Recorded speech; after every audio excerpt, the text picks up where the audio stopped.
Hi everyone, Paige Panzarello here, the Cashflow Chick. Happy Wednesday. I wanted to reach out today and first give you a couple updates. The Wednesday Wealth webinar is next Wednesday, and it's a secret. I can't tell you about what we're going to be talking about other than to say you do not want to miss this.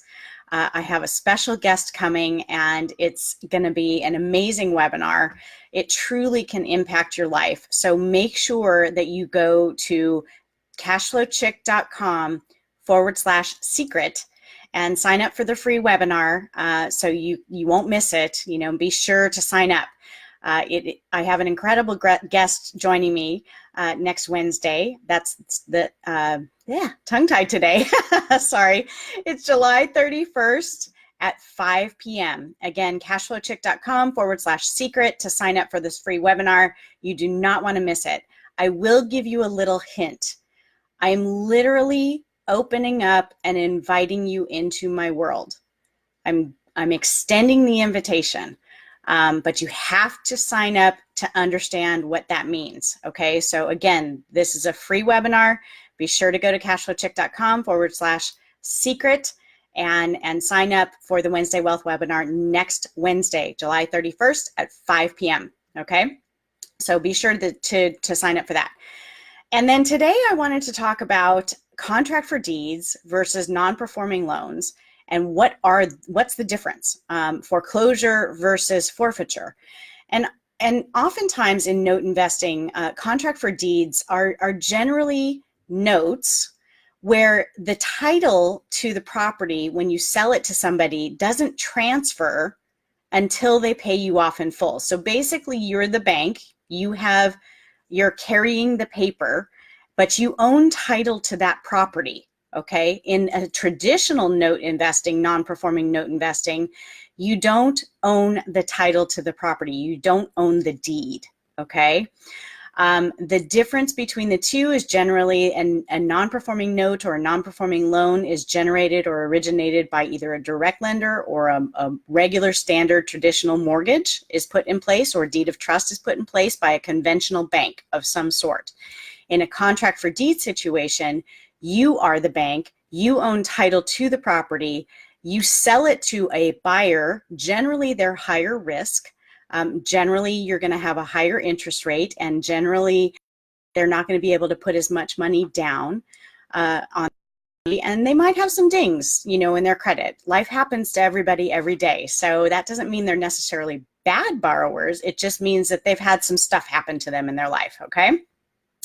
So the title in a contract for deed situation, the title does not transfer until that borrower pays you off. Now they do have rights, however, to the property. So you can't just go in for one missed payment and kick them out and decide, you're out of here.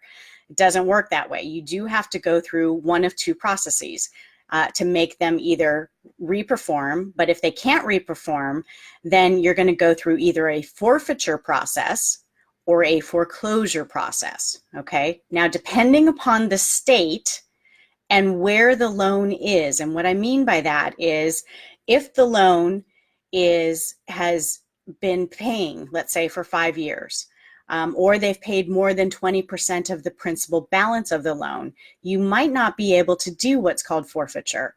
When you go into a forfeiture situation, a forfeiture is where you go to the court. You have to go to a court. Doesn't matter if it's a deed state or a mortgage state, judicial versus non-judicial.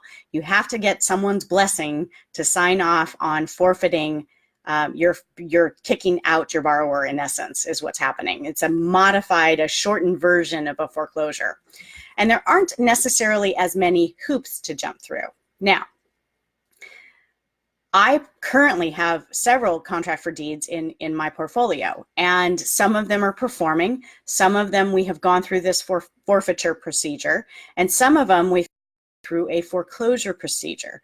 Foreclosure, especially in a judicial foreclosure state, takes a little bit longer. You've heard me say that before in the past, right? So it is, when you're in a judicial foreclosure state, you really have to weigh how long you want to if you want to go into a contract for deed, you need to know how long it's going to take if you have to go through not a forfeiture procedure, but a foreclosure procedure. Generally, I don't like to invest in states that take more than 12 months. Nowadays, though, we are seeing a slowdown in the market. So nowadays, in judicial foreclosure states, we're seeing people that are coming in foreclosures in judicial states about 16 months. So keep that in mind. But what I really wanted to talk to you about today is contract for deeds that go through a forfeiture process a couple of times. I currently have one contract for deed where this borrower, the funny thing is this, that she doesn't even live in the house. She really wants to stay in this property. And we've taken it to forfeiture, not once, but twice. And at the last minute, and in a forfeiture situation, by the way, in this particular state, this is Michigan, there is a redemption period available. So we've taken her to forfeiture. The judge has signed off and said, yes, you are within your legal rights and the property should transfer. Her rights are going to be waived if she doesn't cure the default, which means she has to pay in full the amount of money that's in the arrears. In the first case, it was about $6,000. In the second case, it was about $4,000. And she has a 3-month redemption period. So it took us 3 or 4 months to get through the forfeiture process. Then there's a 3-month redemption period. And not once but twice, she's now paid us in full, which is great, with the exception of the fact that she's made us wait the 6 months in between time, which can be very frustrating. So if you're looking at contract for deeds, make sure that you understand the forfeiture versus foreclosure timeline. You want to know what the process is, because some states don't even allow for forfeiture. Some states, even in a contract for deed situation, you have to go through the foreclosure process. So really make sure that you understand before you buy a note or a contract for deed what the forfeiture versus foreclosure timelines are, and also what are the general provisions. What are the steps? Make sure to talk to your team, preferably an attorney in the state, or your loss mitigation team can liaise with for you and ask those questions for you. But make sure that you know, because each state is different, and you have to ask that question. But if you want to save yourself some frustration, and trust me, ask me how I know. If you want to save yourself some frustration, know the laws ahead of time. And it's not as though I didn't know the laws ahead of time. It's just it's a transition period where you know the same basic steps, but every asset is completely different. So you need to be sure that you've kind of budgeted for a certain period of time so you don't get yourself in some hot water. Anyway, so I just wanted to give you that little tidbit today. You do have some options. You don't necessarily have to hold on to that particular lien. If we are now taking that contract for deed instead of going through another forfeiture process because our borrower is again in default for a third time, we're just going to go straight to foreclosure.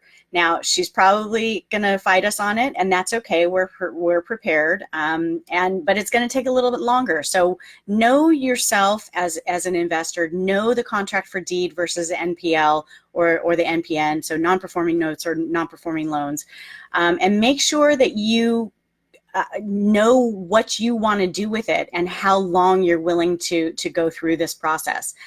If you get into it and you feel like, okay, I'm frustrated and I don't want this anymore, you can always sell the note, sell the contract for deed to another note investor. Hopefully, they can work out, they will take it on.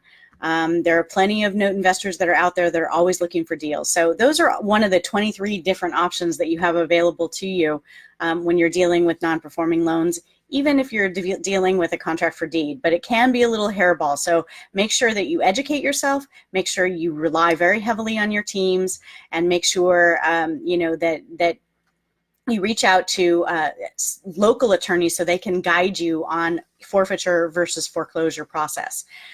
So I just wanted to share that little tidbit with you today. That's been happening a little bit this week. And we're going to be going into the foreclosure process on this particular contract for deed. If you like what you hear, if you like Cashflow Chick and these little tidbits, be sure to like our page. Be sure to follow us so that way you won't miss any Facebook Lives. You'll be able to get all the information that you want from me. You can always reach out to me too through cashflowchick.com. Schedule an appointment. And like I said, next week, be sure to sign up for the Wednesday Wealth webinar. It is a secret. I have an amazing guest that's coming on. And like I said, I'm literally opening the door. I am inviting you to step into my world, but you have to be registered to join us on the webinar and see what I'm talking about. So again, cashflowchick.com/secret. And that will get you registered for our free webinar. And again, like Cashflow Chick, and follow us if you want more of these videos, and so I can help you to help further your career and give you peace of mind and learning how to become a note investor. All right, everybody, have a great day. See you next week. Remember, shh, it's a secret. Okay, cashflowchick.com/secret. See you all then. Bye.